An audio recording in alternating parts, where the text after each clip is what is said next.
নমস্কার বন্ধুরা, আবার একটা নতুন ভিডিও নিয়ে চলে এসেছি। বর্তমানে বিভিন্ন রকমের খবর কাগজে আমরা দেখতে পাচ্ছি যে চীন ভারতের বিষয়ে ভালো ভালো কথা বলছে। আমরা প্রথম থেকেই জানি যে চীন আমাদেরকে সেভাবে সহ্য করতে পারে না, সব দিক থেকে চীনের সঙ্গে আমাদের প্রায় গণ্ডগোল। কিন্তু বর্তমানে বিভিন্ন পেপার বা সংবাদ মাধ্যমে আমরা দেখতে পাচ্ছি চীন আমাদের নিয়ে অনেক ভালো ভালো কথা বলছে। সেটা কেন?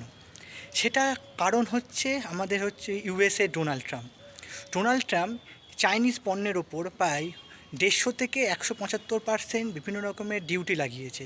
তাই চাইনিজ পণ্যগুলো তারা ইউএসএতে বিক্রি করতে পারছে না। তাই সেই চাইনিজ পণ্যগুলো কোনো একটা জায়গাতে বিক্রি করতে হবে।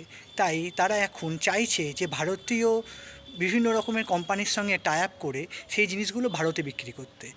সেই কারণে এখন প্রায় আপনারা পেপারে দেখবেন যে চীনের বিভিন্ন রকমের যে বিভিন্ন বাণিজ্যিক সংস্থাগুলো তারা ভারতীয় বিভিন্ন সংস্থাগুলোর সঙ্গে ভালোভাবে যোগাযোগ করার চেষ্টা করছে। এবং জিনপিং সরকার, নরেন্দ্র মোদী সরকারের সঙ্গেও বিভিন্ন রকমের ট্যারিফটা কমানোর বিষয়ে বিভিন্ন রকম আলোচনা করছে।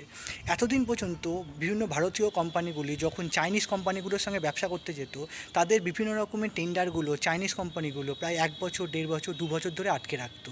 বিভিন্ন রকমের ইন্সপেকশন করতো এবং ইন্সপেকশানে যদি একটু কোনো প্রবলেম হতো সেজন্য পুরো প্রবলেমটা ক্রিয়েট করতো চাইনিজ কোম্পানি। কিন্তু বর্তমানে যেহেতু চাইনিজ পণ্যগুলো বিভিন্ন ক্ষেত্রে ডোনাল্ড ট্রাম্প তাদের দেশে বন্ধ করে দিয়েছে বা বিভিন্ন প্রচুর পরিমাণে ট্যারিফ চালু করেছে, তাই চাইনিজ গভর্নমেন্ট এখন চাইছে যে ভারতে ওদের তৈরি করা পণ্যগুলো কম পয়সায় বা অনেক কম ট্যারিফে আমাদের ইন্ডিয়ান মার্কেটে সেগুলোকে ইউজ করায়। কিন্তু সেইগুলোতে একটা বড় সমস্যা হচ্ছে, চাইনিজ পণ্য আমরা ভালোভাবেই জানি যে ঠিকমতো তার কোয়ালিটি কেমন হবে না হবে, সেইগুলো ঠিক না করে আমার মনে হয় ব্যক্তিগত সাপেক্ষে এগুলো নিশ্চয়ই গভর্নমেন্ট বা সরকার এগুলো ভালোভাবে দেখবে যেন এই দিক থেকে কোনো প্রবলেম না হয়। তাই চীন আমাদের ইন্ডিয়ান বিভিন্ন রকম যে ভালো কথাগুলো বলছে সেটা তাদের নিজেদের স্বার্থের জন্য, আমাদের জন্য না।